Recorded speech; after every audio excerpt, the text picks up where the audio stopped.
A 10-year-old girl ran from her abusive stepfather and hid under a table in the dark. She didn't know it was a vampire king's throne room. When the council demanded her death, he said 2 words that changed everything. She stays. What he discovered in her blood would either save his dying kingdom or destroy it forever. The rain hit like bullets against Eleanor's thin jacket as she crashed through the forest, branches clawing at her face. Behind her, Frank's voice boomed through the trees, drunk, furious, getting closer. "Eleanor, get back here, you little brat." Her lungs burned. At 10 years old, she'd learned to run fast, but tonight was different.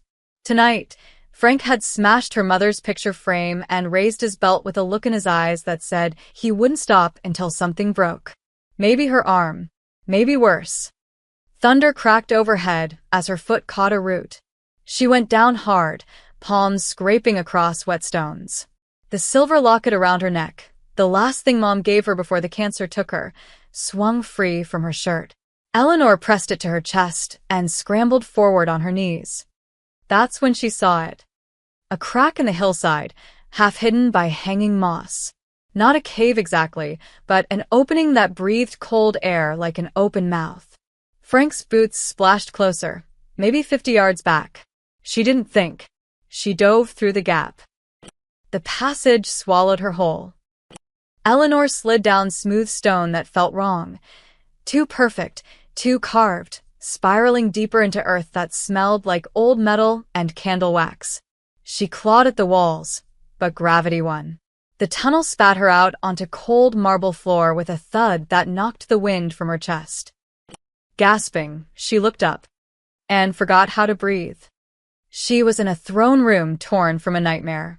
Vaulted ceilings stretched into shadow 60 feet above. Hundreds of candles burned in iron chandeliers, casting everything in amber light that flickered across walls lined with ancient tapestries. At the room's center stood a massive table carved from black stone, surrounded by tall figures in dark clothing. Figures with pale skin, red eyes, and when they turned toward her, fangs. Blood, one of them hissed, nostrils flaring. Human blood. Eleanor's body moved on instinct. She scrambled forward and rolled under the enormous table, pressing herself flat against its shadow. Her heart hammered so loud, she was sure they could hear it. Well, a voice cut through the murmurs, smooth, cold, utterly calm. "That's unexpected." Through the gap between the table's base and the floor, Eleanor saw boots. Expensive black leather boots that stopped right at the table's edge. Their owner sat in the largest chair, directly above her hiding spot. A child. Someone else said, female, elegant. In the undercourt. How delightful. "I haven't tasted young blood in decades." "Lady Morgana, control yourself," the calm voice again. "I'm in the middle of negotiations with the Western clans, and now we have an audience." Someone explain how a human child walked past every ward, every guard, every protection spell that's kept this court hidden for 300 years. Silence. Heavy, dangerous silence. Eleanor tried to make herself smaller. Her wet clothes squelched. Her breath came too fast, too loud. She bit her lip until she tasted copper. "Perhaps," a slick, oily voice suggested, "the wards have weakened, Your Majesty. We've discussed this.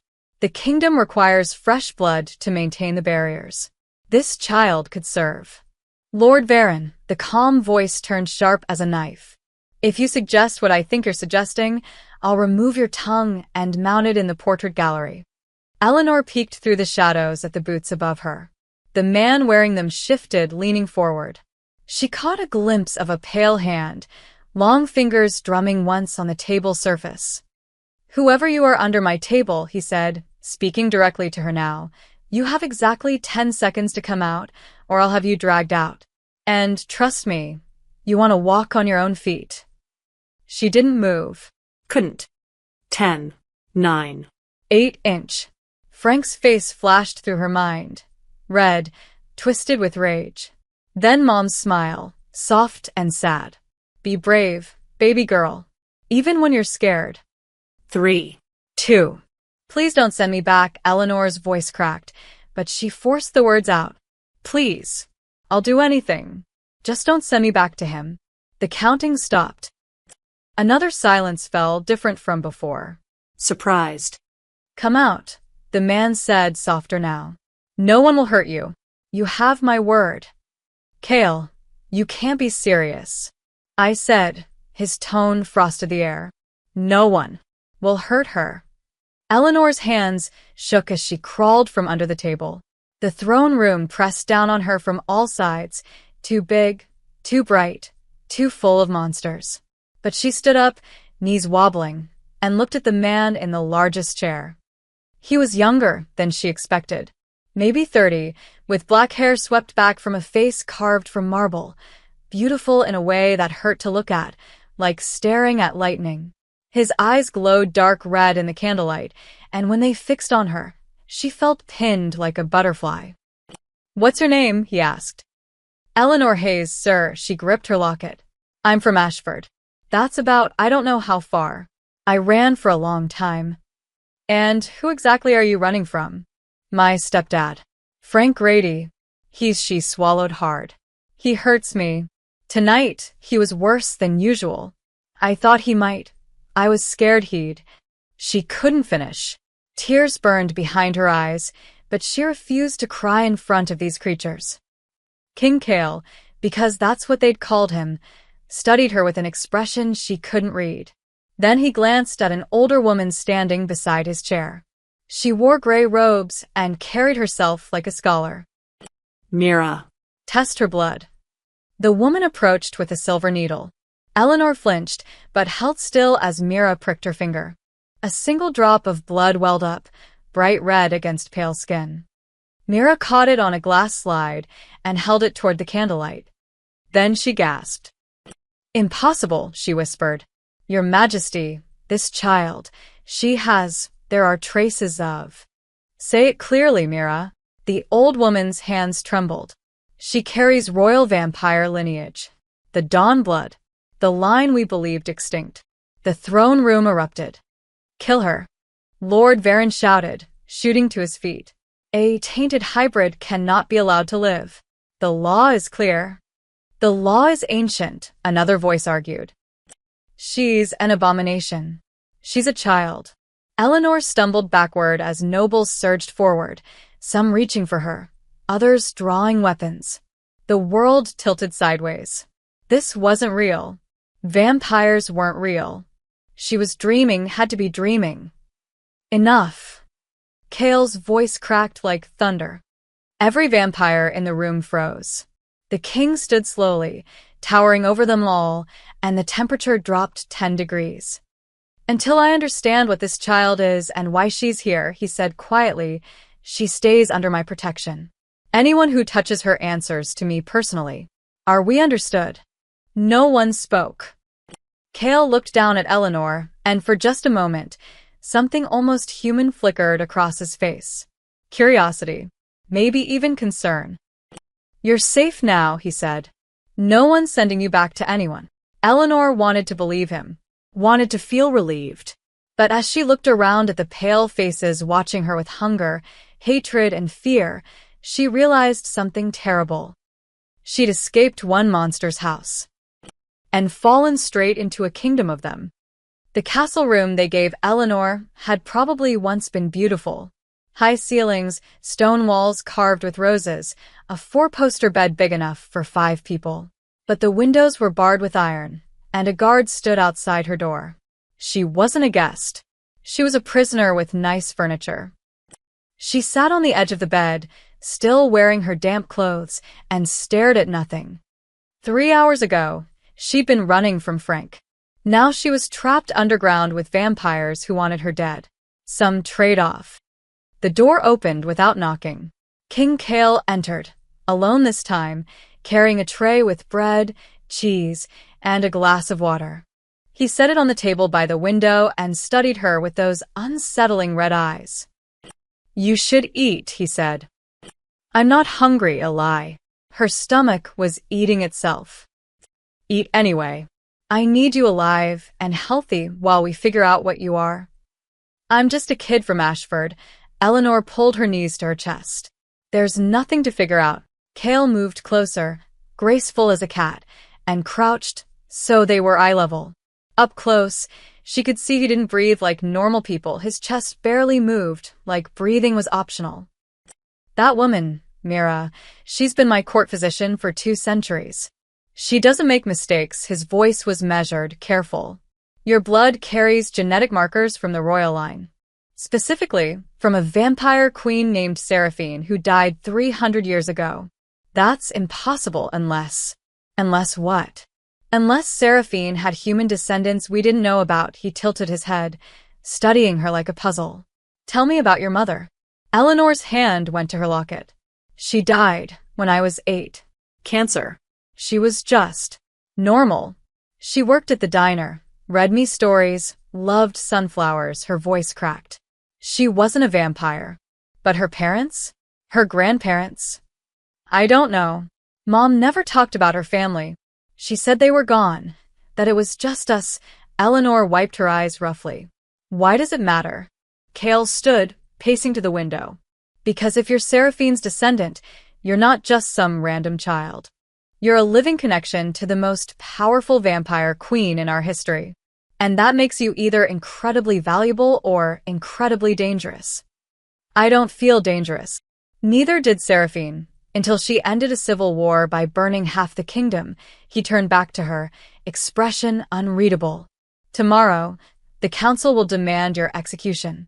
They'll say hybrid bloodlines are abominations, that you threaten the purity of vampire society. It's nonsense, but it's old nonsense, and old nonsense has deep roots. Fear spiked through her chest. So, you're going to kill me? No, he said it simply, like discussing the weather. I'm going to keep you alive until I understand why you're here. The universe doesn't hand out coincidences like this. A child with royal blood appears in my throne room, able to bypass wards that have held for centuries? There's a reason. I intend to find it. He moved toward the door, then paused. One more thing. You said you won't beg. Earlier, under the table, you didn't plead for your life. You only asked not to be sent back. Why? Eleanor met his gaze, surprised by the question. Because begging doesn't work. Frank taught me that. If someone's going to hurt you, they've already decided. Words just give them more time to enjoy it. Something shifted in Cale's expression, not pity, but recognition. Like he understood something about her that he hadn't before. Get some rest, he said quietly and left. Eleanor sat alone in the locked room, listening to the guard shift outside her door. She should have been terrified. Should have been crying. But mostly she felt tired, hollowed out, like all her fear had burned itself up in the forest. She finally ate the bread. It was good, better than anything Frank ever gave her, and crawled under the covers fully clothed. Sleep came in pieces, broken by dreams of Frank's shouting mixed with hissing voices. But toward dawn, something else crept in.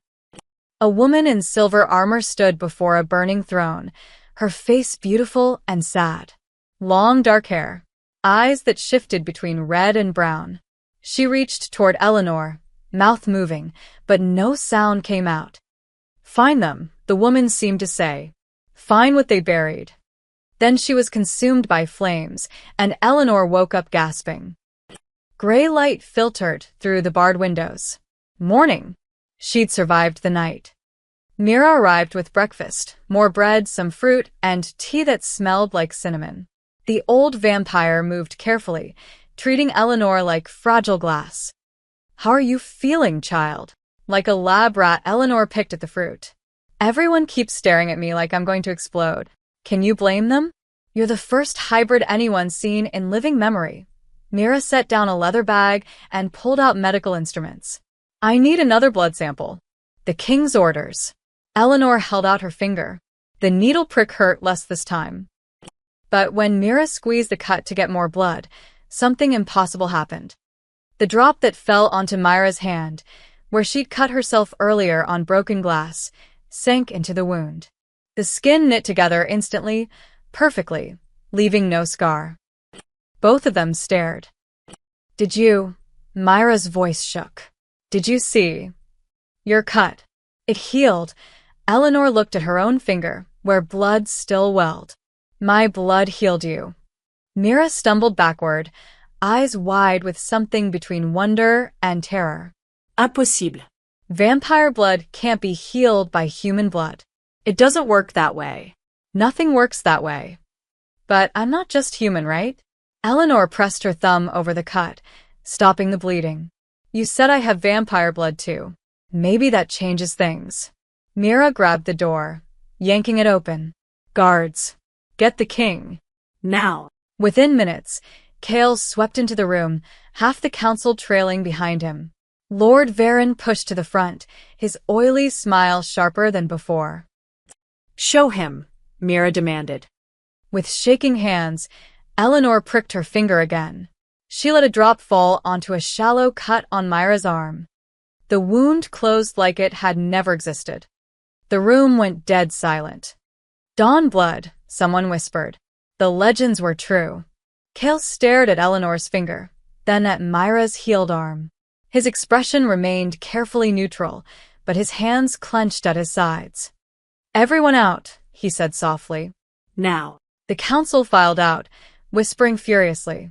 Only Varen lingered at the door, his eyes locked on Eleanor with an intensity that made her skin crawl. Your Majesty, he said smoothly, we should discuss the implications. Later, Varen. When they were alone, Cale crouched in front of Eleanor again. Can you control it? I don't know. I didn't even know I could do it until just now. Then we have a problem, he stood, running a hand through his hair, the first nervous gesture she'd seen from him. Because now everyone knows. And what you can do. Eleanor, your blood doesn't just heal. It heals vampires. Do you understand what that means? She shook her head. It means, Cale said quietly, that you just became the most valuable weapon in the kingdom. And everyone is going to want to use you. The servants called her the king's pet when they thought she couldn't hear. 3 days in the castle, and Eleanor had learned that vampire servants loved gossip almost as much as humans did. They whispered while changing her bedsheets, murmured while bringing her meals, talked freely when they thought she was asleep. He visits her chamber every evening. One maid hissed to another outside her door. Sits there for hours, just watching her. Never feeds. Never touches. Just watches. He's bewitched, I tell you. That child has some kind of spell on him. Don't be stupid, Clara. His Majesty doesn't get bewitched. He's probably just curious about the healing thing. Curious enough to post 6 guards on her door? To forbid anyone from entering without his permission? That's not curiosity. That's obsession. Eleanor pressed her ear against the door, listening. She'd become good at listening these past few days. It was the only way to learn anything in this place. Lord Varen says she's dangerous, Clara continued. Says the council is preparing a motion to have her blood tested properly. Not like Myra's gentle little pricks, real testing. See what else she can do. Poor thing. She's just a child. She's a weapon wrapped in a child's skin. There's a difference. The voices faded as the servants moved down the corridor. Eleanor backed away from the door, her stomach twisting. She knew what real testing meant. Frank used to say the same thing before he'd lock her in the basement for hours, testing how long she could go without crying. She wouldn't cry here either. A knock at the door, 2 sharp raps. Cale didn't wait for an answer before entering. He never did. Kings apparently didn't need permission. You're listening at doors now? He raised an eyebrow. That's dangerous. Everything here is dangerous. Eleanor sat on the window seat, knees pulled up. At least eavesdropping tells me what people really think. And what do they think? That you're bewitched. That I'm a weapon. That I should be locked up and drained for science. She met his eyes. Are they right? Cale moved to the window, looking out at the underground caverns that stretched beyond the castle, massive spaces lit by phosphorescent fungi and carefully tended crystals. An entire world hidden beneath the earth. The council met today, he said instead of answering. They're calling you the Dawn Child, apparently. There are old prophecies about a child with healing blood who would either save vampire kind or destroy it. Which one am I supposed to be? Both. Neither. Prophecies are frustratingly vague, he turned back to her. But Varen is pushing hard for access to you. He wants to study your blood, understand its properties. Create what he calls a healing reserve for injured soldiers. You mean drain me like a juice box? Essentially, yes. Eleanor hugged her knees tighter. And what do you want? I want to know why you're here. Kale sat in the chair across from her, leaning forward with his elbows on his knees. I've ruled this kingdom for 200 years, Eleanor. I've seen wars, plagues, betrayals, miracles.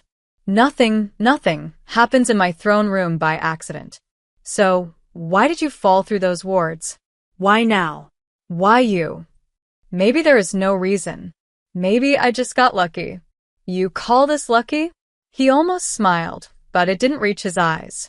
A child running from abuse stumbles into a vampire court and discovers she's descended from a dead queen with magic blood. That's not luck. That's destiny being obnoxiously dramatic. Despite everything, Eleanor almost laughed. You believe in destiny? I believe in patterns. And you, little Dawn child, are part of a pattern I don't understand yet. He stood to leave, but paused at the door. Tomorrow, you'll have more freedom. Walk the castle, visit the library, meet people. But stay away from the lower levels and don't leave without guards. I can protect you from the council, but I can't protect you from every vampire who thinks you smell delicious. Comforting. Truth usually isn't. He opened the door, then glanced back. And Eleanor? Stop listening at doors. If you want to know what's happening, just ask me. I've found that honesty works better than spying. After he left, Eleanor sat in silence for a long time, thinking about prophecies and patterns and the woman from her dream. That night, the dream came again. The woman in silver armor stood before the burning throne, but this time Eleanor could see her face clearly. She looked like Eleanor, same dark hair, same narrow chin, same stubborn set to her mouth, but older, sadder, carrying the weight of centuries. Seraphine, Eleanor realized. This is Queen Seraphine. The queen's lips moved. This time, sound came through, faint as whisper. They buried it beneath the chapel. The key to everything. Find it before he does. Before who does? Eleanor tried to move closer, but her feet wouldn't work. What did they bury? Seraphine reached out, and when her hand touched Eleanor's chest, warmth flooded through her. Not painful, but intense, like swallowing sunlight. You carry my heart, child. Use it wisely. Trust the king, but watch the advisor. And remember, the flames surged, consuming everything. Blood has memory. Eleanor woke with a gasp, her heart racing. The room was dark except for moonlight through the barred window. She pressed her hand to her chest, where Seraphine had touched her in the dream, and felt her locket beneath her nightgown. Mom's locket. With trembling fingers, she pulled it out and opened it for the first time since Frank had tried to smash it. Inside, Mom's picture smiled at her, young, happy, holding baby Eleanor. But behind the picture, tucked in the back of the locket, was something she'd never noticed before. A tiny slip of paper, yellowed with age. Eleanor unfolded it carefully. The handwriting was elegant, old-fashioned. To my daughter's daughter's daughter, forgive what I did. The truth sleeps beneath the stones where we made our promises. When the dawn child comes, she'll know where to look. S. Eleanor's hands shook so hard she almost dropped the locket. S. Seraphine. Her great-great-great-grandmother had left her a message, hidden in Mom's locket all these years, waiting for her to find it. The truth sleeps beneath the stones where we made our promises. The chapel. It had to be the chapel. She looked at the door, where guards stood watch. Then at the window, barred and locked. She was trapped here, cut off from whatever secret Seraphine had buried. But tomorrow, Kale had said she could walk the castle. Tomorrow, she'd find that chapel. And she'd learn exactly what her dead ancestor wanted her to know, before Lord Varen or anyone else figured out she was looking. Above ground, in the town of Ashford, Frank Grady stood at the pulpit of St. Michael's Church with tears streaming down his face. "My little girl," he sobbed into the microphone, voice breaking perfectly. "My sweet Eleanor, taken by the darkness, stolen by devils that walk among us." The congregation murmured, shifting in their wooden pews. Sunday service had never been this packed. Word had spread fast. Local girl disappears in the woods. Stepfather claims supernatural abduction. Half the town came out of concern.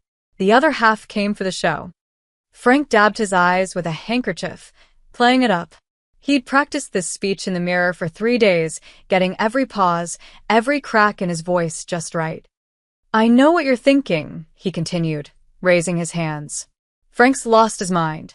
Grief has made him crazy. But I saw the tracks, brothers and sisters. I followed my baby girl into those woods, and I found the entrance. A doorway carved in stone, leading down into the earth. And the smell, he shuddered convincingly. Death and sulfur. The smell of hell itself. "This is nonsense," someone muttered from the back. "Is it?" Frank's voice hardened. "How many livestock have we lost this year? 20? 30? Drained of blood, left in the fields. How many people have disappeared on the mountain roads? And we just accept it. Call it wildlife. Call it accidents." He slammed his fist on the pulpit. "I'm calling it what it is. Evil. Living, breathing evil beneath our feet." The church doors opened. Sheriff Tom Bradley walked in, his weathered face set in a frown. He'd known Frank for 15 years and trusted him about as far as he could throw him. "Frank, that's enough. You're scaring people." "Good." "They should be scared." Frank descended from the pulpit, working the crowd now. "My stepdaughter is down there right now, probably tortured, probably being bled like an animal, and you want me to stay quiet? You want me to just accept it?" "We searched those woods," the sheriff said firmly. "My deputies and I spent 48 hours combing every inch. We found the cave and trance you mentioned. You know what was inside? Nothing. Just rocks and water. No doorways. No passages. And definitely no evidence of Eleanor." "Then you didn't look hard enough." "What I think," Sheriff Bradley said, his voice dropping low enough that only the front pews could hear, "is that maybe Eleanor ran away because life at your house wasn't so good. Maybe we should be asking you some questions, Frank. Like why a 10-year-old girl would rather risk dying in the woods than stay home with you." The church went silent. Frank's face flushed red. For a moment, the mask slipped and real rage flickered across his features. Then he forced it back down, replaced it with hurt innocence. "How dare you," he whispered. "I loved that girl like my own daughter. After her mother died, I gave her everything. A home, food, guidance. And this is what I get. Accusations. I'm just saying." "Get out," Frank's voice shook. "Get out of this church. You want to abandon a missing child, fine. But don't do it in the house of God." Sheriff Bradley held his ground for another moment, then shook his head and left. The door slammed behind him. Frank turned back to the congregation, wiping his eyes again. "I know the truth. And I know God knows the truth. My Eleanor is alive, somewhere in that darkness, and I will bring her home, even if I have to storm hell itself to do it." The crowd erupted in applause. But in the back pew, half hidden in shadows, sat a man who didn't clap. He was tall, thin, dressed in expensive clothes that didn't match Ashford's working-class aesthetic. His pale fingers drummed on the wooden seat, and his lips curved into a small smile. Lord Baron had been watching Frank Grady for weeks, ever since his spies reported a child matching Eleanor's description had appeared in Kale's court. It hadn't taken much research to find her stepfather, a drunk with a temper, debts at 3 different bars, and a reputation for cruelty. Perfect. After the service ended and the crowd dispersed, Baron waited. Frank was the last to leave, counting the donations people had left for Eleanor's rescue fund, mostly small bills, but it added up. The man was running a decent scam. "Quite a performance," Baron said, stepping from the shadows. Frank spun, hand going to the knife he kept in his belt. "Who the hell are you?" A concerned citizen, Varen moved closer, each step deliberate. I was moved by your story, Mr. Grady. So moved that I'd like to help. I don't need help. I need men willing to fight. Oh, I can provide men. And weapons. And something far more valuable. Information. Varen pulled an envelope from his jacket. Your stepdaughter is alive. She's being held in an underground facility by, let's call them a cult. Very dangerous. Very well protected. Frank snatched the envelope, ripping it open.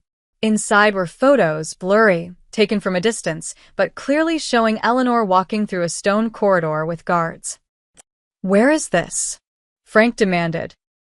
I'll tell you, for a price. I don't have money. I don't want money, Varen smiled, and in the dim church light, his teeth seemed too sharp. I want you to do exactly what you've been doing. Preach. Gather followers. Tell them about the monsters under the mountain. Make them angry. Make them scared.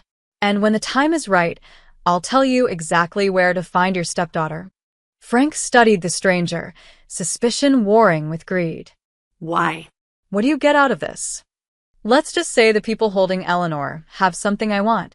Your crusade provides the perfect distraction. Varen extended his hand. Do we have an agreement, preacher? Frank hesitated only a moment before shaking. Yeah. We do. Excellent. Varen's smile widened. One more thing. When you get Eleanor back, she may seem different. Changed. Don't trust her. She's been corrupted by them. Possessed even.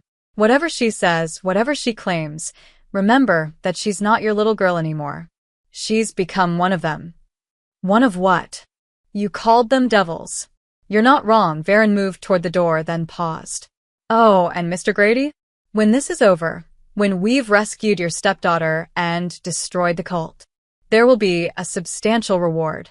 Enough to leave Ashford behind forever. Enough to start fresh somewhere nobody knows your name. Frank's eyes lit up. How substantial? Let's say $50,000. The number hung in the air like a promise. 50,000, Frank repeated slowly. And all I have to do is keep preaching and deliver Eleanor when the time comes. Alive and cooperative, Varen opened the door, letting in cold evening air. I'll be in touch, preacher. Keep up the good work. He disappeared into the darkness, leaving Frank alone in the empty church, staring at the photos of Eleanor. The girl looked healthy, well-fed, almost happy. Frank crumpled the photos in his fist. That little brat had run away, made him look like a fool, and now she was living it up somewhere while he dealt with suspicious sheriffs and pitying neighbors. Well, not for long. He'd get her back, take the money, and make sure Eleanor understood exactly what happened to ungrateful children who made him look bad. Frank Grady smiled in the darkness and started planning his crusade. Eleanor found the chapel on her 4th day of freedom. It wasn't easy. The castle was enormous, with corridors that twisted back on themselves and staircases that led nowhere. Her guards, 2 young vampires named Marcus and Isla, followed her everywhere, but they didn't stop her from exploring. You sure you want to go down there? Marcus asked as Eleanor approached a narrow stone stairway descending into darkness. That's the old wing. Nobody uses it anymore. Why not? Isla's shifted uncomfortably. It's where Queen Seraphine held her last council, where she, the vampire, trailed off, where she made her sacrifice. Some say her ghost still walks those halls. Perfect. Exactly where Eleanor needed to be. I just want to look around, she said innocently. Kale said I could explore, right? Marcus sighed. Yeah, but he also said to keep you safe. If something happens down there, then you'll protect me. That's your job, isn't it? The guards exchanged glances, but followed as Eleanor descended the stairs. The air grew colder with each step, and the phosphorescent crystals that lit most of the castle were sparse here, leaving pools of shadow between weak lights.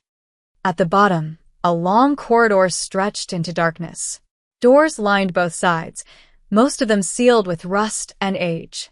But at the very end, double doors stood slightly ajar, and candlelight flickered from within. Someone was already there.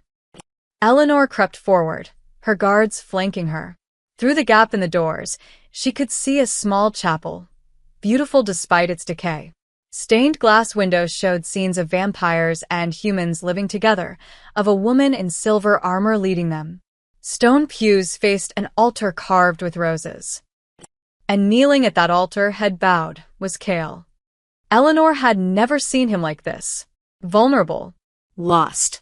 His shoulders curved inward, and his hands gripped the altar's edge hard enough to crack the stone. "Your Majesty?" Marcus called softly. Cale's head snapped up. For just a moment, his eyes blazed pure crimson, a flash of something ancient and dangerous. Then he saw Eleanor, and the color faded back to dark red. "I told you to watch her, not bring her to forbidden places." His voice was cold. "She wanted to explore, sir. We tried to. Leave us." Marcus and Isla bowed quickly and retreated. Eleanor stood alone in the doorway, suddenly aware she might have made a mistake. This Cale was different from the one who visited her room each evening. This one looked like he could tear the world apart. "I'm sorry," she said quietly. "I didn't mean to interrupt." Cale stood slowly, brushing dust from his clothes. "This chapel has been sealed for 300 years. How did you know to look for it?" Eleanor touched her locket through her shirt. "I dreamed about it. About her. Seraphine." His expression shifted, surprise, then something deeper. Pain, maybe. "You dream about her?" "Every night since I got here." Eleanor stepped into the chapel, looking at the stained glass. "She talks to me. Tells me things. Last night," she said. She hesitated. "She said the truth is buried beneath the stones where you made promises." Cale went very still. "She said that." Yeah. "And I found this." Eleanor pulled out her locket and showed him the hidden note. "It's from her. She knew I'd come someday." Cale took the note with trembling fingers, reading it over and over. When he finally looked up, his eyes were wet. "She was my wife," he said quietly. "Did you know that?" Eleanor shook her head. 300 years ago, this kingdom was at war. Vampires fighting vampires over bloodline purity, over who deserved to rule. Thousands died. He moved to the altar, running his hand over the carved roses. Seraphine was the only one who could unite them. Half vampire, half human, the bridge between both worlds. "We married here in this chapel, made promises to each other, to the kingdom." What happened to her? "She ended the war the only way she could. By using herself as a weapon." Cale's voice broke slightly. "There was a relic, the Sun Forge. It could channel enormous power, but it needed a willing sacrifice. Someone with both human and vampire blood to fuel it. Seraphine walked into that forge and burned herself to ash to stop the killing." "I'm sorry." "Don't be." She made her choice. Saved thousands. He looked at Eleanor, really looked at her. "But she also made me promise something. She said that one day, when the kingdom needed it most, someone from her bloodline would return. A Dawn child. And I had to protect them, no matter the cost." Eleanor's skin prickled. "You think that's me?" "I know it's you." Cale knelt in front of her, bringing them eye to eye. "The question is, why now? What's coming that requires a Dawn child?" Before Eleanor could answer, the chapel floor trembled. Dust rained from the ceiling. "What was that?" Eleanor grabbed Cale's arm. Another tremor, stronger this time. The stained glass rattled in its frames. Cale stood, pulling Eleanor behind him protectively. "Someone's using heavy magic." Close to the castle. The altar began to glow, faint at first, then brighter. The carved roses lit up one by one, pulsing with golden light that seemed to reach toward Eleanor. "Cale, what's happening?" "I don't know," but his voice said he was lying. He knew exactly what was happening.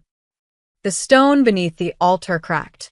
A seam appeared, running down the center, and the two halves began to slide apart.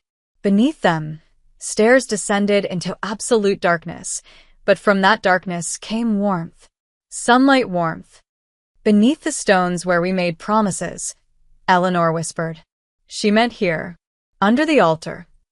Cale stared at the hidden stairs, his face pale even for a vampire.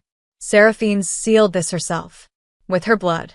Nothing should be able to open it unless someone from her bloodline was here. Eleanor felt pulled toward the stairs, like a fish on a hook. We have to go down. Absolutely not. If Seraphine sealed something this thoroughly, there's a reason. She left me a note telling me to find it.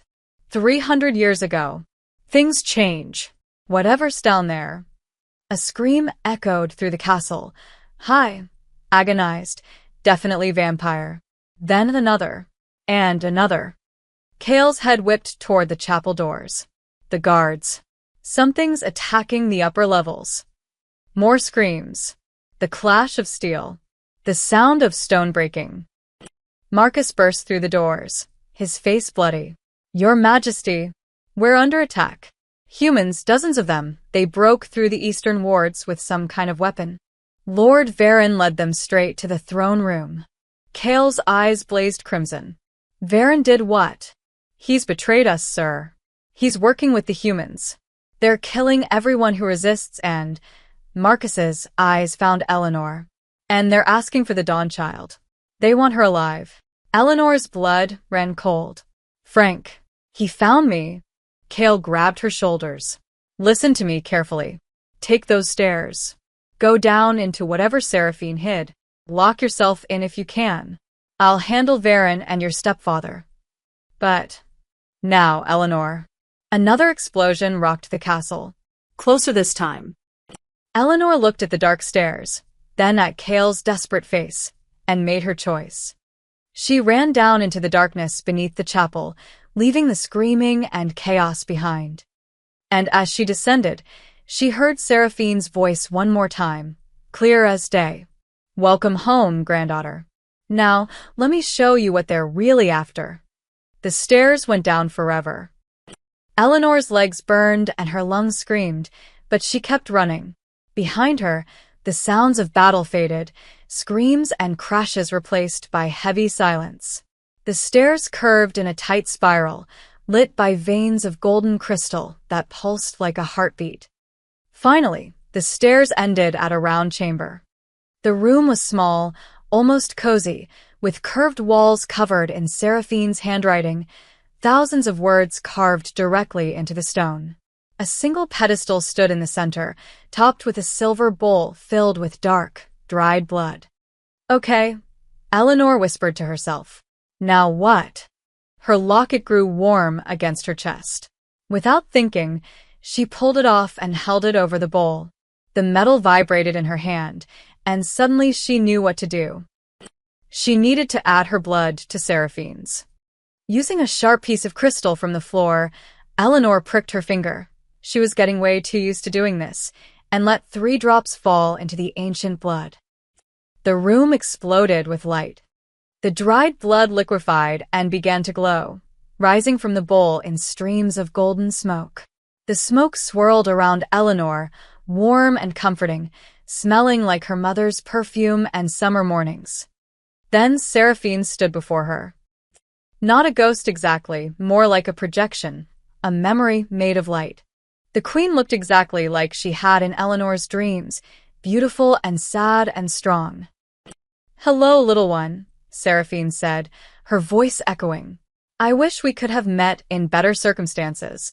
Are you real? Eleanor reached out, but her hand passed through the image. Real enough. I recorded this message 300 years ago, knowing one day my descendant would find it. Seraphine knelt, bringing them face to face. Let me guess, you can heal vampires with your blood. Your tears too, probably. And you're having trouble controlling it. How did you know? Because I could do it too. It's what made me useful in the war, and what made me dangerous after.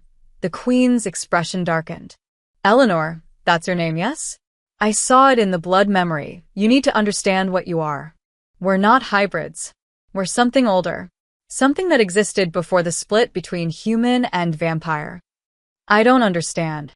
Thousands of years ago, there was only one species. We called ourselves the firstborn. We could walk in sunlight, live for centuries, and our blood had healing properties. But then came the corruption, a plague that split us in two. Those who survived it became vampires, hungry for blood and burned by the sun. Those who died of it became mortal humans, short-lived but able to thrive in daylight. Seraphine gestured at the carved walls. I spent my life researching this. The firstborn weren't destroyed. They went dormant, hidden in bloodlines, waiting for the right combination of genes to wake them up. That's what you are, Eleanor. A firstborn reborn. Eleanor's head spun. But I can't do anything special. My blood heals vampires. Your blood heals because firstborn blood was designed to cure the corruption. And there's more you can do. Once you learn how, Seraphine stood, pacing like she'd done this lecture 100 times. But that's not why I left this message. I need to warn you about the Sun Forge. The thing that killed you. Yes. After I died, I ordered it sealed and hidden. But I knew someone would eventually find it and try to use it again. The forge doesn't just channel power, Eleanor. It absorbs it. It feeds on blood, specifically firstborn blood, and converts it into pure energy. In the right hands, it can heal. In the wrong hands, what? It can burn the world down. Or worse, create an army of vampires immune to sunlight. Immortal soldiers who can walk in daylight and never hunger.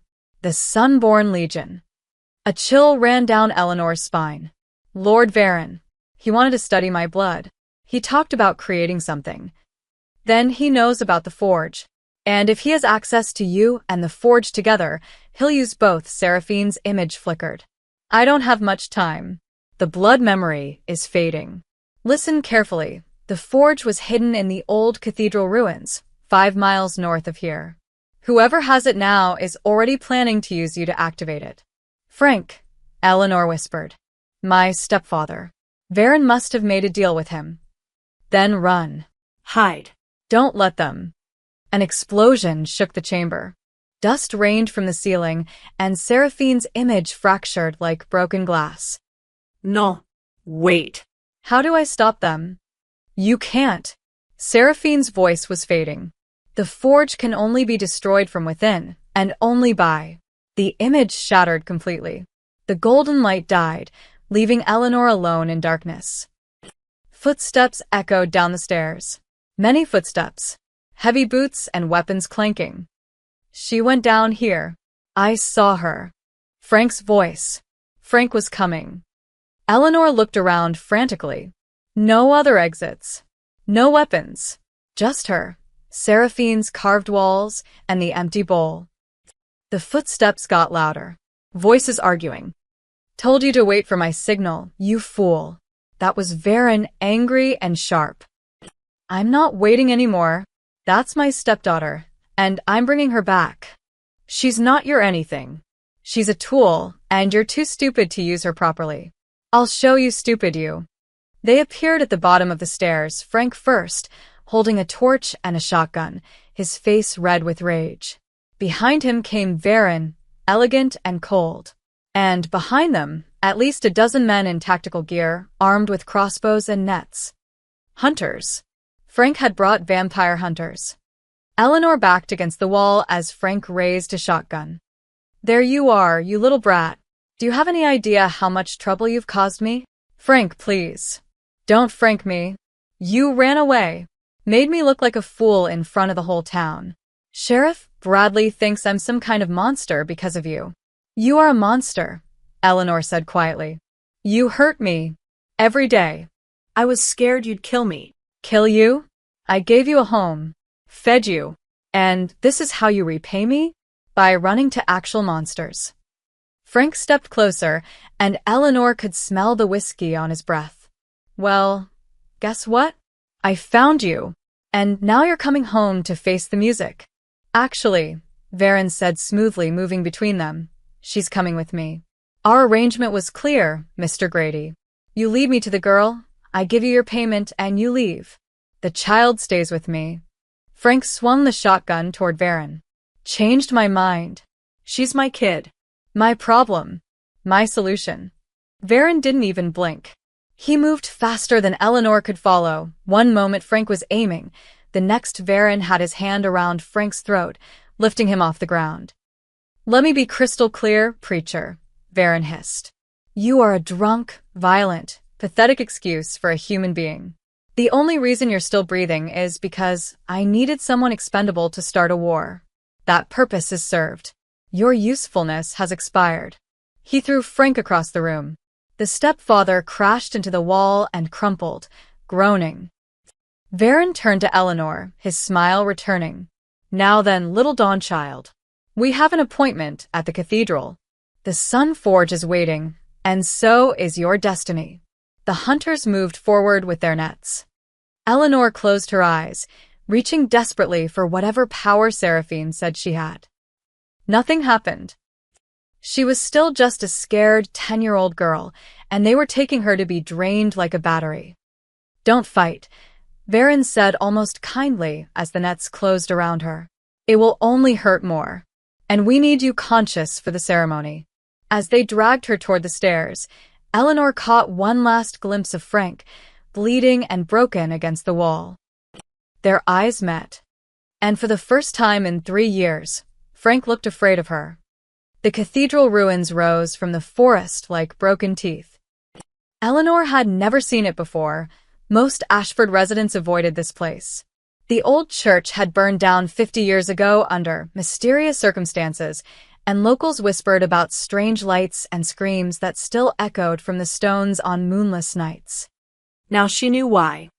Varen's hunters dragged her through the collapsed nave, past scorched pews and shattered stained glass.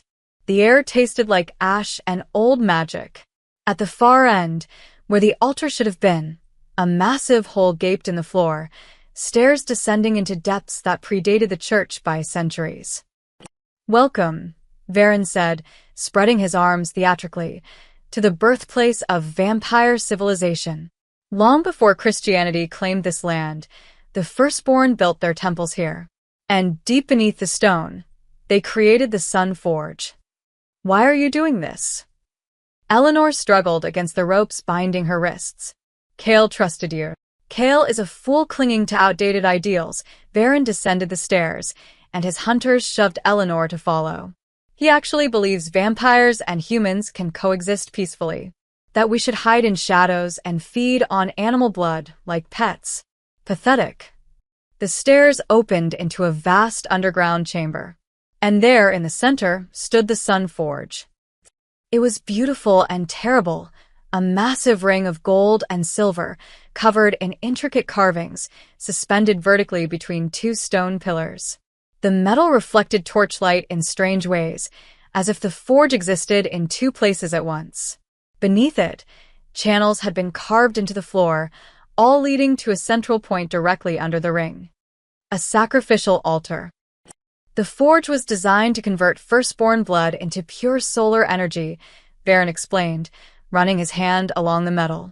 Queen Seraphine used it to create a blast that ended the Civil War, but she only scratched the surface of its potential. With the right amount of blood, properly channeled, the forge can do so much more. He snapped his fingers.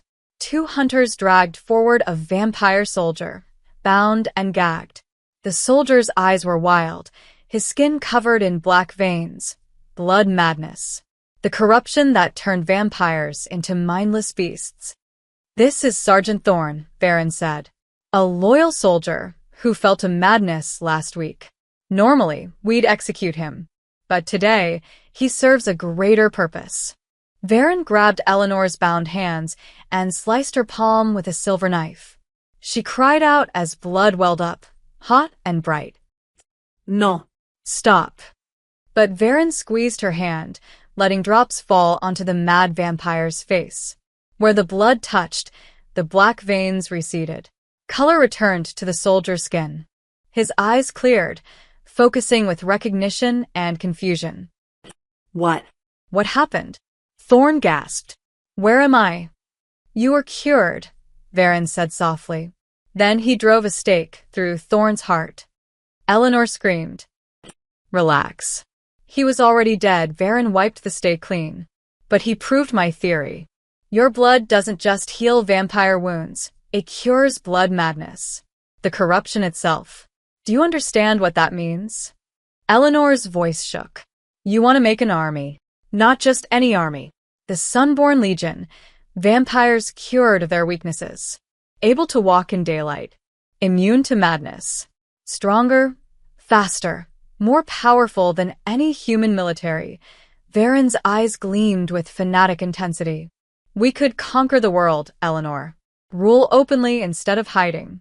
And all it requires is your blood to activate the forge. I won't help you. You don't have a choice. More hunters emerged from the shadows, carrying struggling figures. Eleanor's heart stopped. They had captured vampires from Kale's court, Marcus and Isla, the guards who'd protected her, Mira, the healer, at least a dozen others, all bound with silver chains that burned their skin. For every hour you refuse to cooperate, Varen said pleasantly, I'll execute one of them. Starting with your friends. He gestured, and a hunter pressed a crossbow to Marcus's head. No. Eleanor lunged forward, but more hands grabbed her, holding her back. Please. They didn't do anything. Then cooperate. It's simple. Varen pulled her toward the altar. Lie down. Let me position you properly under the forge. Your blood will fuel it. The solar energy will amplify your healing properties 1,000-fold, and will cure every vampire in my service. You'll be weak afterward, certainly. Possibly unconscious for weeks. But you'll live. You're lying. Actually, I'm not. I need you alive for future use. The forge requires regular fuel to maintain the army. His smile turned cruel. Think of it as your new job. Better than living with that drunk stepfather, surely. Eleanor looked at Marcus, at Isla, at all the vampires who'd shown her kindness these past days. They shook their heads, silently begging her not to do it. But what choice did she have? She was 10 years old, alone, powerless despite what Seraphine said. Okay, she whispered. I'll do it. Just don't hurt them. Excellent. Varen guided her onto the cold stone altar. You're being very brave, little Dawnchild. Seraphine would be proud.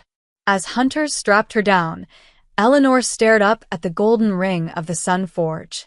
This close, she could feel it humming, ancient power waiting to be awakened. The forge can only be destroyed from within, Seraphine's voice echoed in her memory. And only by. The memory had cut off before the crucial part. Only by what? Only by whom? Varen began chanting in a language older than Latin, older than anything Eleanor recognized. The forge started to glow, soft gold light spreading through its carved channels. Then footsteps thundered from the stairs. Varen. Kale burst into the chamber, his face transformed with rage. His eyes burned pure crimson, and his fangs extended fully. Behind him came what was left of his royal guard, maybe 20 vampires, all armed, all furious. But Varen just laughed. Right on time, Your Majesty.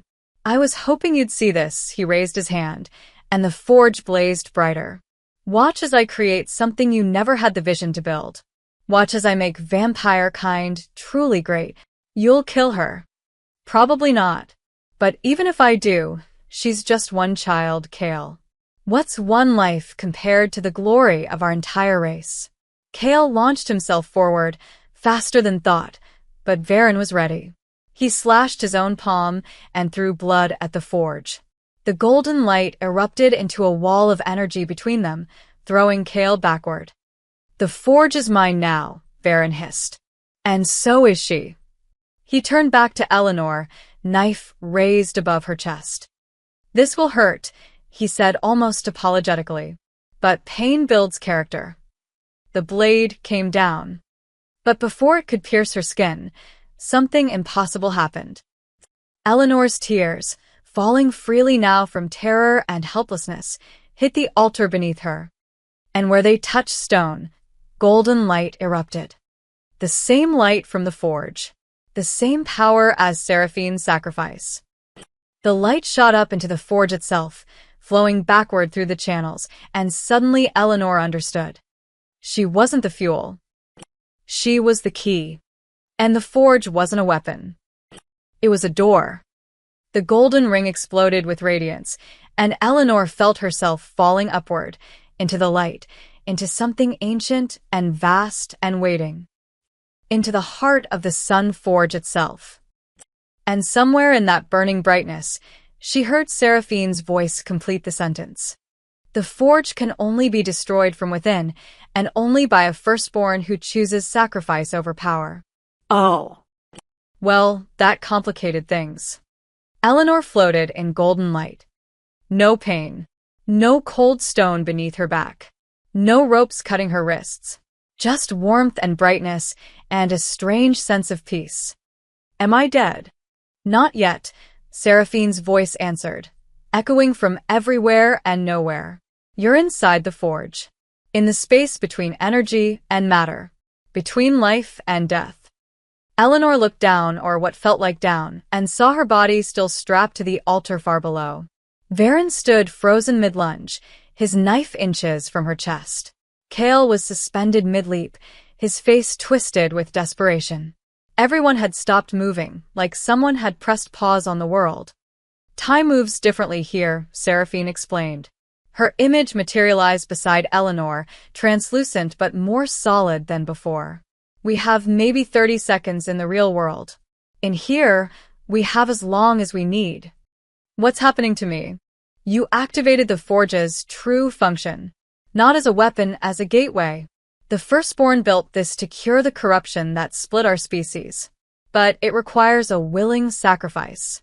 Someone who enters the forge completely, blood and soul, and uses their life force to generate healing energy. That's what you did. You sacrificed yourself. Yes. And it worked, partially. I stopped the war, saved thousands. But I didn't have enough power to finish the job. To cure all vampires permanently. Seraphine's expression was sad. I could only create a temporary peace. One that's now falling apart. Below them, Eleanor could see Varen's face frozen in triumph. Behind him, the captured vampires struggled against their chains. And Kale looked broken, like he was watching everything he loved die again. I don't want to die, Eleanor whispered. I'm only 10. I know. And I'm not asking you to die. Seraphine took her hand, somehow solid in this strange space. I'm asking you to choose. Use the forge as Varen wants, and you'll survive. Your blood will cure his soldiers, create his sunborn legion. Thousands will die in the wars that follow, but you'll live. Or you complete what I started. Give yourself to the forge completely. Let it burn through you, and use your firstborn essence to cure the corruption permanently. Every vampire in the world would be able to walk in sunlight. Blood madness would end forever. The split between our species would finally heal. But I'd die. Yes. Eleanor looked at her frozen body below. 10 years old. She'd barely lived. Barely had a chance to be a kid without Frank's fists and Mom's absence, and the weight of just surviving every day. It wasn't fair. What happens if I say no? She asked. If I choose to live. Then time resumes. Varen completes his ritual. You become his prisoner and his power source. Kale probably dies trying to save you. Seraphine's grip tightened. But you would live, Eleanor. And that matters.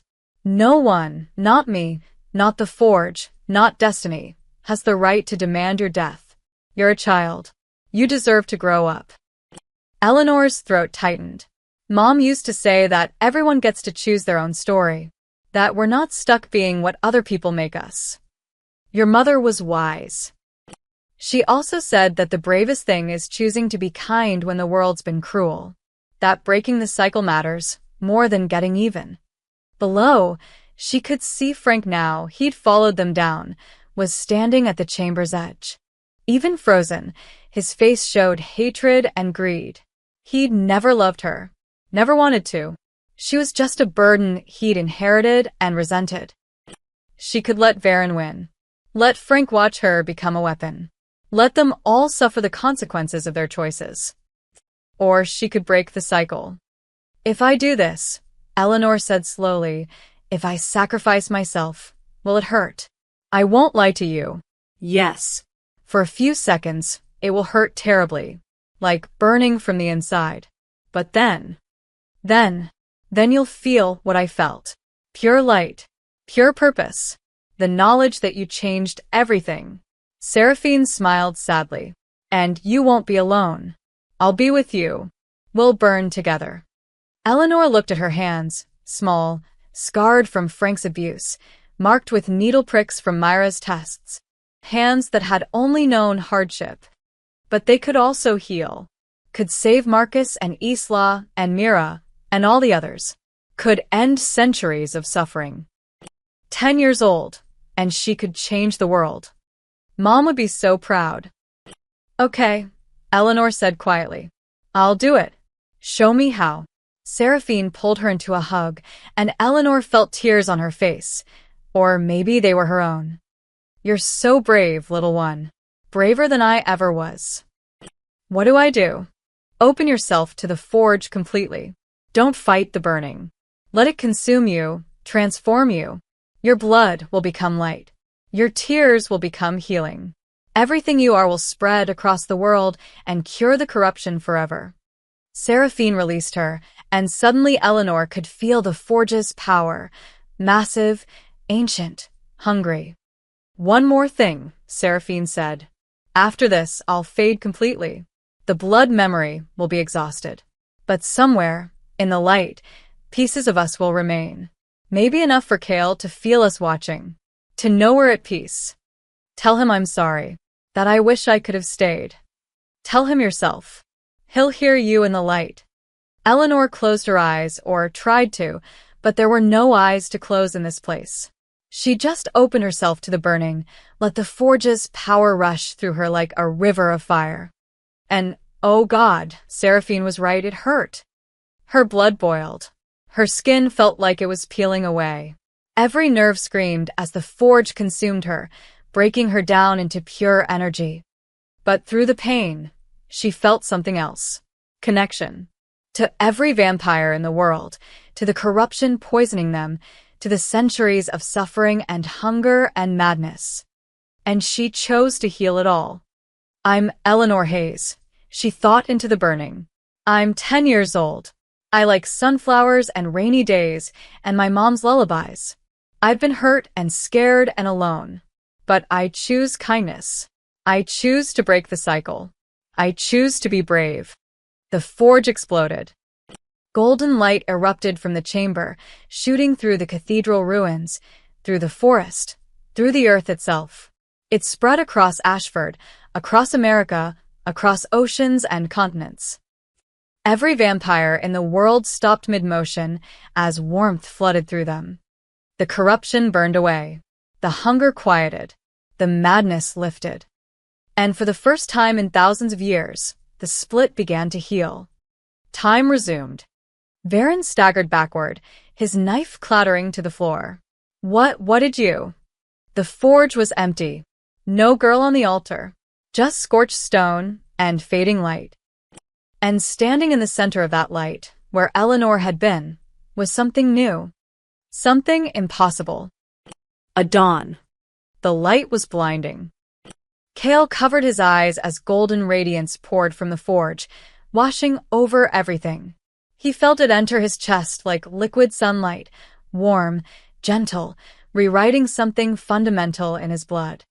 The hunger that had gnawed at him for 200 years simply stopped. When the light faded, he opened his eyes and saw the impossible. The forge was cracking. Golden fissures spread across its surface, and from those cracks poured pure sunlight, real sunlight, the kind that should have burned him to ash. But he wasn't burning. Kale held up his hand, watching dawnlight play across his pale skin. No pain. No smoke. Just warmth he hadn't felt since he was human. What did she do? He whispered. The altar was empty. Eleanor was gone, her body, her blood, everything. Only her locket remained, lying on the scorched stone, its silver chain glowing faintly. Varen stumbled backward, his face twisted in disbelief and rage. No. She wasn't supposed to. The forge was mine. My army. The forge exploded. Not violently, more like a flower blooming in fast motion. The The golden ring shattered into 1,000 pieces that dissolved into pure light before hitting the ground. The energy didn't destroy, it transformed. The dark cathedral chamber brightened, as if the sun itself had risen underground. And in the center of that radiance, something began to take shape. A figure made of golden light. Small. Child-sized. Eleanor. Cale moved forward, hope and grief warring in his chest. The light figure turned toward him. It had Eleanor's shape, her posture, but its features were indistinct, like looking at someone through frosted glass. When it spoke, the voice was Eleanor's, but layered with something older. Seraphine's voice, too, speaking in harmony. I'm sorry, Cale. I had to choose. No, his voice broke. No, you're a child. You don't make sacrifices like this. Adults do. I should have. You would have if you could. But it had to be me. The light figure reached toward him, and Cale felt warmth brush his face. I'm not gone. Not really. I'm in the light now. In every sunrise. Every healed vampire. I'll be everywhere. That's not the same as being alive. I know. But it's enough. The figure began to fade, growing translucent. Tell Marcus and Isla thank you for being my friends. Tell Mira her tests helped me understand what I was. And Cale, don't go. Please. You have to let me go. Both of us. Me and Seraphine. The figure smiled. He could see it even through the fading light. We're together now. We're not scared anymore. And we're so proud of you. Eleanor. But she was gone. The light dispersed into thousands of glowing motes that drifted upward through the ruined cathedral, through stone and earth, rising toward the surface. Toward the real sun. Cale fell to his knees, clutching her locket. Around him, his guards were staring at their hands, their skin, all experiencing the same impossible thing, sunlight without burning. But Varen was screaming. You ruined everything. The advisor's face contorted with fury. Do you understand what you've done? We could have conquered the world, ruled openly. Instead, you've made us weak, domesticated. We're no better than humans now.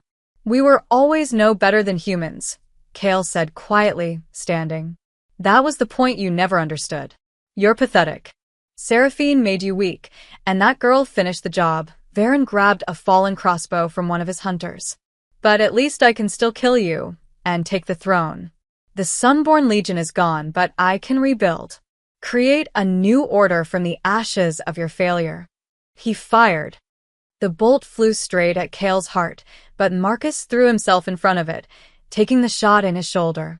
The young guard cried out but stayed standing. Your Majesty, run. No one's running. Cale's voice dropped to absolute zero. This ends now. He moved with speed he didn't know he still possessed, faster than before, as if the cure had strengthened him rather than weakened him. He caught Varen by the throat and lifted him off the ground. You betrayed your kingdom, murdered your own people, tried to enslave a child. Cale's eyes blazed red, the only vampire trait that remained. Give me one reason I shouldn't kill you right now. Varen laughed, blood bubbling from his lips. Because you're too noble, too good. You'll lock me up, give me a trial, show mercy.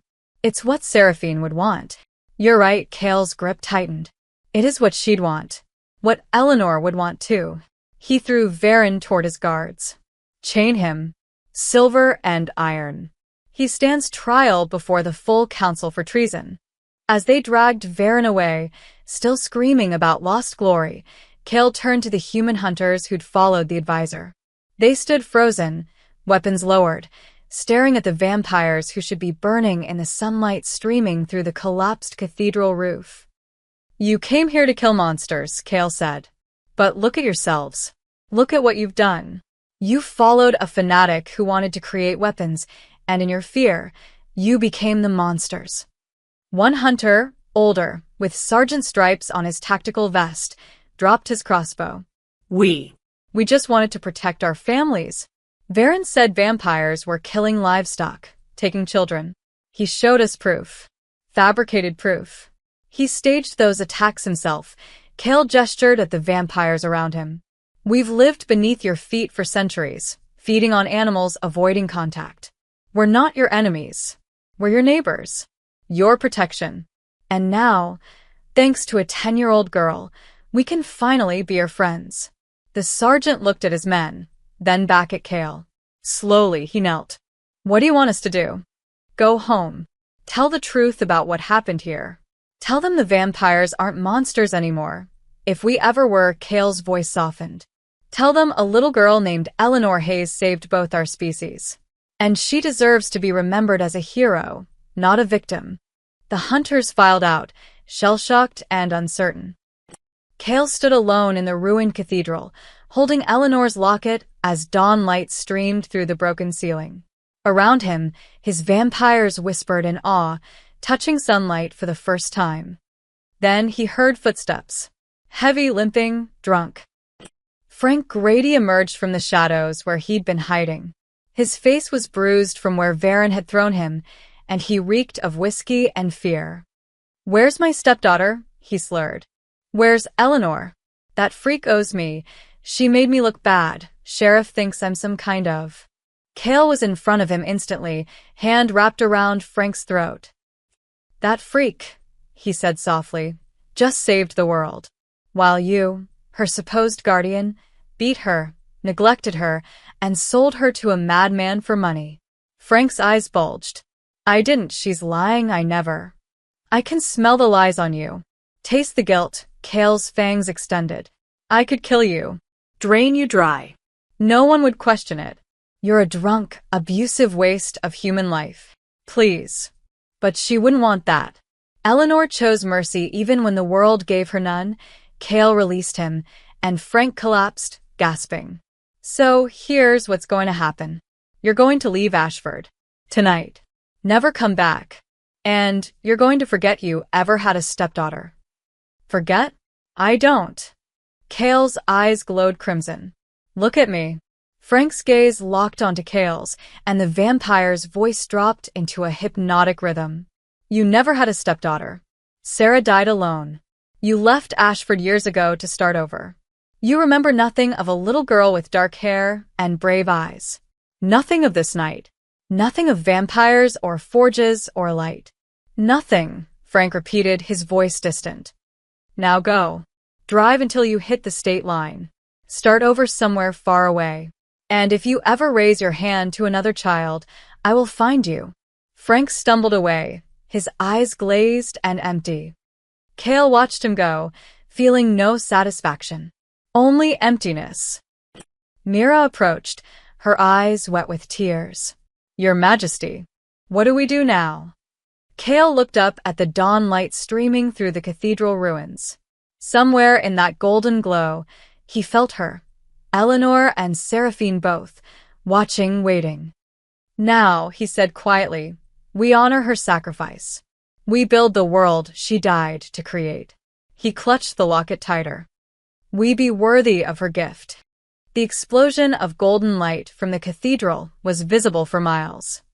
Every vampire in the kingdom felt it, a wave of warmth and change rippling through their blood. Soldiers on patrol stopped mid-step.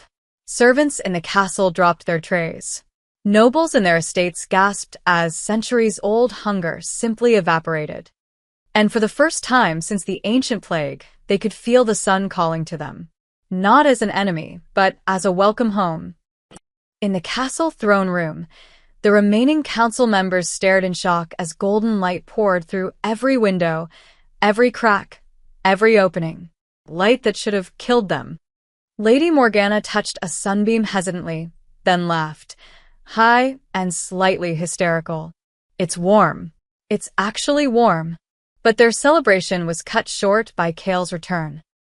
He strode through the massive doors, his face carved from stone, carrying Eleanor's locket and dragging Varen in silver chains. Behind him came his guards, the freed prisoners, and the weight of what had just happened. The council scrambled to their feet. Your Majesty, Lady Morgana began. What? Lord Varen stands accused of high treason, conspiracy to commit murder, and attempting to enslave a child for military purposes. Cale's voice was flat, emotionless. He will be tried, convicted, and executed. Does anyone object? Silence. Even Varen's allies looked away. The child, another council member ventured carefully. The Dawn child. Where is she? Cale's hand tightened around the locket. Dead. She sacrificed herself in the Sun Forge to cure the corruption permanently. What you're feeling right now, the freedom from hunger, the ability to walk in sunlight, that's her gift. Paid for with her life. The throne room erupted in chaos. Shouting, questions, accusations. Some council members wept. Others argued that the cost was too high. A few even suggested they should have stopped her. Enough! Cale's roar shook the walls. She made her choice. A 10-year-old child showed more courage and wisdom than this entire council combined. And we will honor that choice, or I will personally throw every single one of you into the sunlight and test whether her cure extends to traitors. The room fell silent. The old laws end today, Cale continued, his voice cold and final. No more blood purity requirements. No more hiding. No more treating humans as prey or cattle. We're going to walk among them as equals, and anyone who objects can leave the kingdom right now. But Your Majesty, Lady Morgana said carefully, the humans fear us. They always have. How do we? We earn their trust. One day at a time. One act of kindness at a time. Cale mounted the throne, and for the first time in 2 centuries, he looked tired. Eleanor Hayes came to us running from abuse. We gave her sanctuary, but we also made her a prisoner. A curiosity. A weapon. We failed her as much as her stepfather did. He held up the locket so everyone could see it. This was her mother's. The only thing she had left of the family she loved. She died clutching hope. Hope that we could be better. That vampires and humans could find peace. I will not make her sacrifice meaningless. Mira stepped forward, her face streaked with tears. What would you have us do, Your Majesty? Rebuild. Restore. Reach out. Cale leaned forward. Send envoys to the human towns. Explain what happened. Offer help, protection, healing. Show them we're not monsters anymore if we ever were. And find every vampire in the kingdom who's suffering from blood madness or injury. Cure them if you can. Help them adjust to this new world. And Varen, someone asked. Cale looked at his former advisor, the vampire who'd orchestrated everything, who'd been willing to enslave a child for power. Varen met his gaze with defiance, even now. Tomorrow, at dawn, he faces the sun. Cale's voice was quiet but absolute. Not to burn. The curse is broken. But to see what he threw away in his pursuit of power. Then we execute him in the old way. A traitor's death. Varen finally spoke, his voice dripping with contempt. You're making a mistake, Cale. Without the forge, without an army, we're vulnerable. Humans will hunt us once they realize we're not invincible anymore. Then we'll face that together. As equals, Cale stood. Take him to the deepest cell. Post guards. And someone bring me every record we have on the firstborn on Seraphine, on everything related to the Sun Forge. I want to understand exactly what Eleanor did. As the guards dragged Varen away, the council dispersed, whispering frantically. Only Mira and Marcus remained. Your Majesty, Marcus said, wincing as he clutched his injured shoulder. She saved my life. Multiple times. And I couldn't save hers. She didn't need saving. Cale descended from the throne, suddenly looking less like a king and more like a man carrying unbearable weight. She needed someone to believe in her choice, to let her be brave. Mira approached, placing a gentle hand on his arm. You loved her. Not romantically, but as a father might. I saw it, the way you watched her, protected her. I failed her. No. You gave her something precious. You gave her a choice. Varen would have used her as a tool. Her stepfather saw her as a burden. But you saw her as a person. That mattered. Cale opened the locket, looking at the faded picture inside, A young woman with dark hair and Eleanor's stubborn smile. The mother who'd loved her daughter and tried to protect her from the world's cruelty. "What do we do with this?" he asked quietly. "We keep it," Mira said, "in the place of honor, where everyone can see it and remember the girl who saved us all." That night, Cale stood on the castle's highest tower, watching the horizon. For 200 years, he'd ruled in darkness, watching from shadows as humans lived in sunlight. Now those shadows were gone, burned away by a child's sacrifice. Dawn approached, the first dawn he could stand in without fear. As the sun crested the distant mountains, golden light spilled across the kingdom. It touched the forests, the towns, the hidden vampire estates. And everywhere it reached, vampires emerged from their homes to stand in its warmth. Cale closed his eyes, letting sunlight wash over his face. And just for a moment, he swore he heard it, a child's laughter on the wind. Eleanor's voice, mixed with Seraphine's, both of them free and light and finally at peace. "Thank you," he whispered to the dawn, "for everything. I promise, we'll be worthy of you." The sun rose higher, brighter, warming a world that had lived in shadow for far too long. In Ashford, Sheriff Bradley stood outside St. Michael's Church, staring at the empty pulpit where Frank Grady had preached his hate. The preacher was gone, vanished in the night, and with him, the fear he'd cultivated. The sheriff pulled out his radio. "This is Bradley. Send units to the old cathedral ruins. I want a full investigation. And someone find out what happened to the Grady girl.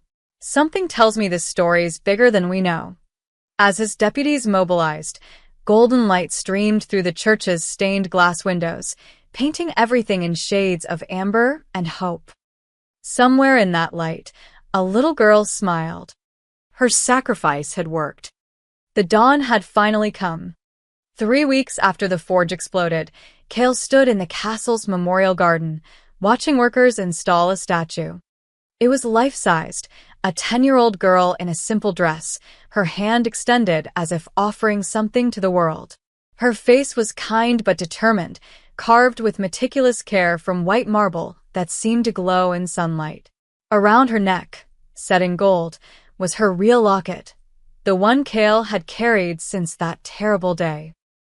"Is it accurate?" he asked Mira, who stood beside him.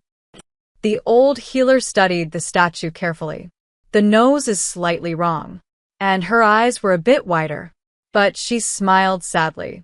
It captures her spirit, the bravery, the kindness she showed even when the world gave her none."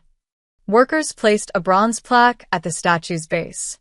Cale had written the inscription himself, rewritten it a dozen times, trying to find words adequate for what Eleanor had done. Eleanor Hayes, the daughter of the dawn, who chose mercy over vengeance, healing over hatred, and gave her light so others could walk in the sun. "It's not enough," Cale said quietly. "Words will never be enough." No.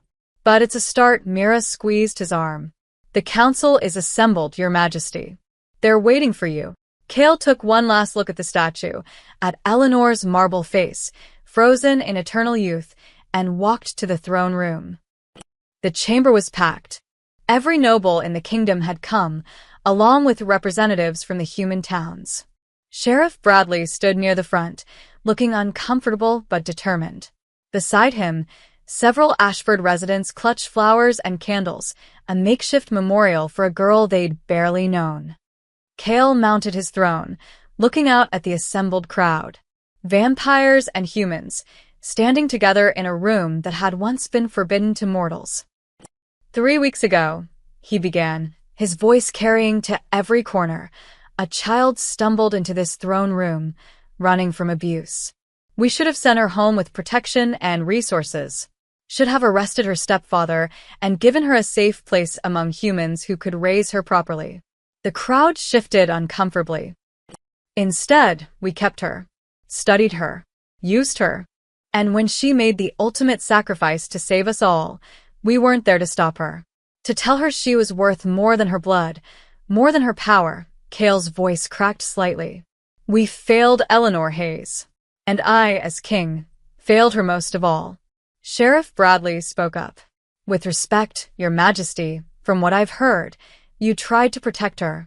You gave her sanctuary when that bastard Frank. He caught himself. When her stepfather would have killed her. Sanctuary in a gilded cage is still a cage, Kale stood, descending from the throne. But we can't change the past. We can only honor it. Which is why I'm dissolving the old council structure today. Gasps rippled through the crowd. The council will be rebuilt. Half vampire, half human. Equal representation, equal voice. We will govern together, make decisions together, build a future together. No more shadows. No more separation, he looked at Sheriff Bradley. I'm hoping you'll serve as one of the human representatives. The sheriff blinked in surprise. Me? I'm just a small-town lawman. You're a man who questioned authority when a child was in danger. Who saw through Frank's lies when others were fooled. That's the kind of integrity this kingdom needs, Kale turned back to the full assembly. The age of vampire supremacy ends today. We are equals with humanity, and we will act like it. Lady Morgana stepped forward, her face troubled. Your Majesty, some of us fear that humans will seek revenge for centuries of hiding, of feeding on livestock, of the occasional incidents. Then we make amends, Kale's voice was firm. Every vampire who's committed crimes against humans will face justice, real justice, with human judges. Every family who's lost livestock will receive compensation. Every town that's lived in fear will receive protection. That could bankrupt the kingdom, someone objected. Then we'll be poor and honorable instead of rich and ashamed. Kale looked at Eleanor's mother's locket, which he now wore around his own neck. A 10-year-old girl gave everything to heal the corruption. The least we can do is pay our debts. A young woman pushed through the crowd, human, wearing a waitress uniform from the Ashford diner. She was crying. Your Majesty, she said, her voice shaking, I worked with Sarah Hayes, Eleanor's mother. She was my friend. And I knew Frank was hurting that little girl, but I didn't do anything. I was scared. I told myself it wasn't my business. She fell to her knees. I'm so sorry. I should have protected her. Should have called someone. Done something. Kale knelt in front of her, bringing them eye to eye, a king meeting a commoner as an equal. What's your name? Jenny. Jenny Martinez. Jenny, Eleanor's death isn't your fault. It's not any single person's fault. It's all of us, vampire and human, who built a world where children fall through the cracks, where abuse happens behind closed doors, and people look away because it's easier than getting involved. He helped her stand. We can't save Eleanor, but we can save the next child, and the one after that. We can build a world she would have been proud of. Jenny wiped her tears. How? By doing what she did. By choosing kindness even when it's hard. By protecting those who can't protect themselves. Kale addressed the full crowd now. I'm establishing the Dawnchild Foundation today. Its mission, to protect children, human and vampire, from abuse, neglect, and exploitation. Every penny of my personal fortune goes to funding it. And I'm asking all of you to contribute what you can. Sheriff Bradley nodded slowly. Ashford will participate. And I'll make sure every neighboring town knows about Eleanor Hayes. What she did. What she stood for. Good. Kale returned to his throne, but he didn't sit. Instead, he knelt in front of it, bowing his head. The throne room went silent. What are you doing? Lady Morgana whispered, horrified. Your Majesty, a king doesn't kneel. This king does. Kale's voice was steady. I kneel to honor the daughter of the dawn. To remember that power means nothing without compassion. That authority without responsibility is tyranny. One by one, every vampire in the room knelt. Then the humans joined them. Hundreds of people, kneeling together in a throne room built for segregation, united in grief and hope and determination. They stayed that way for a full minute, silent, reverent, mourning a child who died too young and saved too much. When they finally rose, Kale felt something shift. Not in the magic of the world, but in its heart. The future Eleanor had died to create was taking its first real breath. "The memorial is complete," he announced. "Tomorrow at dawn, we'll hold a ceremony. Everyone is invited. Vampire, human, anyone who wants to honor her. We'll light candles, share stories, and promise to be better." He touched the locket at his neck. Eleanor Hayes was 10 years old. She liked sunflowers and her mother's lullabies. She was brave and kind and stronger than anyone gave her credit for. She carried my queen's heart into the light, and now she carries all of our hopes. Cale's voice dropped to barely a whisper, but everyone heard it. "We will be worthy of her gift. I swear it." The assembly dispersed slowly, vampires and humans talking quietly, making plans, building bridges. Cale stood alone in the empty throne room, looking at the seat of power he'd occupied for 200 years. It felt smaller now, less important. He thought about Eleanor's last words, "I'm not gone. I'm in the light now." And he walked to the window, letting sunlight, her sunlight, wash over him. "We'll make you proud, little one," he whispered. "I promise." Somewhere in the golden warmth, he felt her approval. And for the first time since the forge exploded, Cale allowed himself to hope. 6 months later, Eleanor's statue stood in the center of Ashford's town square. The humans had insisted. One memorial in the vampire castle wasn't enough. They wanted their own tribute to the girl who'd grown up among them, suffered among them, and ultimately saved them all. Sheriff Bradley had led the fundraising. Within 2 weeks, they'd raised enough for a second statue, this one placed where Frank's church had stood. The town council had voted unanimously to tear down St. Michael's, too many bad memories, and build a park instead. Eleanor's Park, where children could play safely, where sunlight touched everything, where no one hid in shadows anymore. Cale stood at the park's edge on the morning of the dedication ceremony, watching humans and vampires work together to place flowers around the statue. Workers from both species, laughing and talking like old friends. 6 months, and the world had changed more than he'd thought possible. "Your Majesty?" Marcus approached, no longer wearing guard armor, but simple civilian clothes. He'd taken a position as liaison between the vampire kingdom and Ashford's human community. "They're ready for you." Cale nodded, touching the locket at his neck, his constant reminder. How many people came? Over 1,000. From 6 different states. Word spread about what happened here. Marcus smiled slightly. "There's even a reporter from the New York Times. Wants to interview you about the Ashford miracle." It wasn't a miracle. It was a sacrifice, but Cale followed Marcus toward the gathered crowd. The park was packed. Humans and vampires stood shoulder to shoulder, something unthinkable 6 months ago. Children played near the statue, their laughter mixing with adult conversations. News cameras filmed everything. On the small stage, Sheriff Bradley waited at the podium, flanked by Lady Morgana and Jenny Martinez.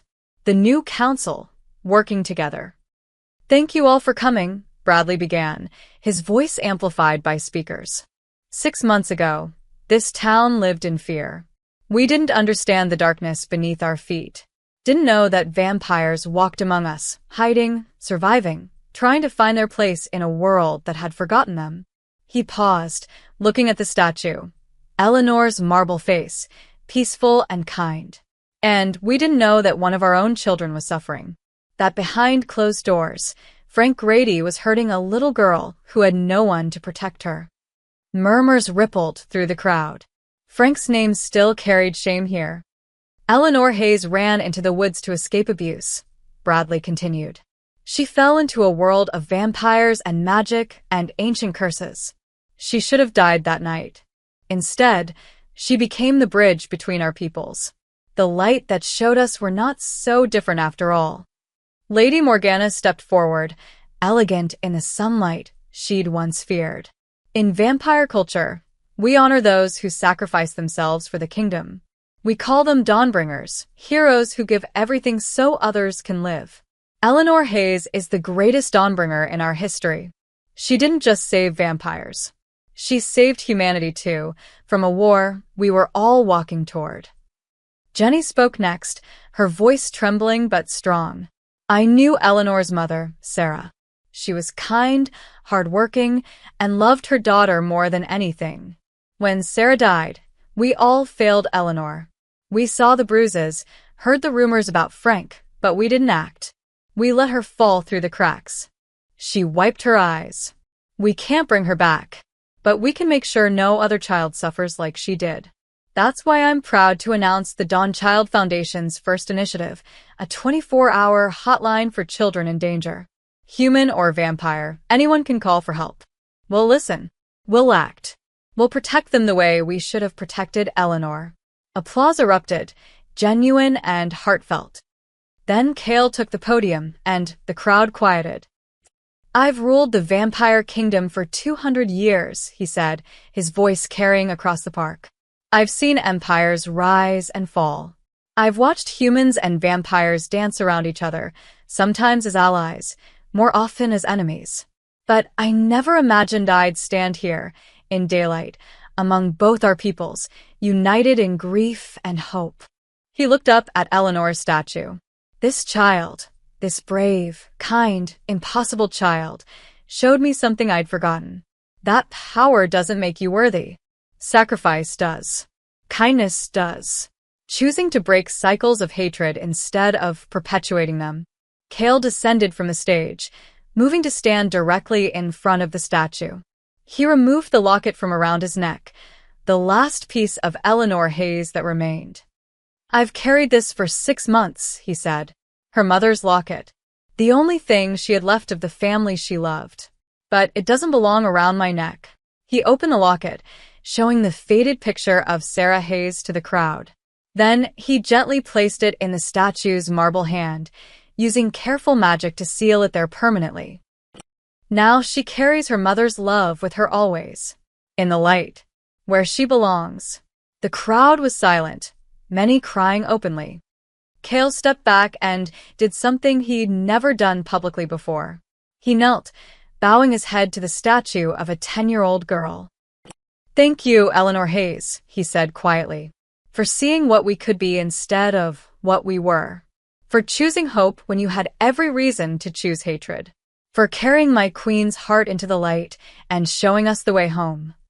He stayed kneeling as the sun rose higher in the sky, no longer his enemy, but his companion. The warmth on his face felt like a blessing. Like Eleanor and Seraphine both, watching from somewhere beyond, finally at peace. When he stood, he found children approaching the statue, placing flowers and drawings at its base. A little girl, maybe 8 years old, set down a sunflower, Eleanor's favorite. Will she come back? The child asked Cale solemnly. Like in fairy tales. Cale knelt again, meeting the girl's eyes. She never left. See that sunlight? That warmth? That's her. Every sunrise, every healed vampire, every time someone chooses kindness over cruelty, that's Eleanor, still here, still helping. The girl smiled and ran back to her mother, a human woman holding hands with a vampire man. A couple that couldn't have existed 7 months ago. Cale watched them walk away together, their child skipping between them, and felt something he hadn't felt in centuries. Peace. Marcus joined him as the ceremony concluded and people began to mingle, vampire and human, sharing stories and food and laughter. She'd be happy, Marcus said, seeing this. Yes. She would. Cale looked around the park, at children playing without fear, at species that had been enemies now building friendships, at a world slowly healing from ancient wounds. On a distant hill overlooking the town, a golden shimmer caught his eye. For just a moment, he saw her, Eleanor, hand in hand with Seraphine, both of them made of light and memory and love. They were smiling, watching the world they died to create. Then they faded into the sunshine, and Cale understood. They weren't gone. They were everywhere. In every child protected from harm. In every vampire who walked in daylight without fear. In every human who extended friendship instead of hatred. In every sunrise that painted the world gold. Eleanor Hayes had become exactly what she'd promised, part of the light, forever. Cale touched his chest where the locket had rested for so long and whispered to the dawn. We're worthy now. Still learning, still growing, but worthy. You gave us everything, little Dawn child. We won't waste it. A warm breeze swept through the park, carrying the scent of sunflowers. And in that breeze, so faint only he could hear it, came a child's voice. I know. I'm proud of you. All of you. Cale smiled, truly smiled, for the first time since the forge exploded. The sun climbed higher, warming a world that had lived too long in shadow. Humans and vampires stood together beneath it, united not by force or fear, but by the memory of a brave little girl who'd shown them a better way. The darkness remembered the sun. And the dawn, Eleanor's dawn, would never set again. The end.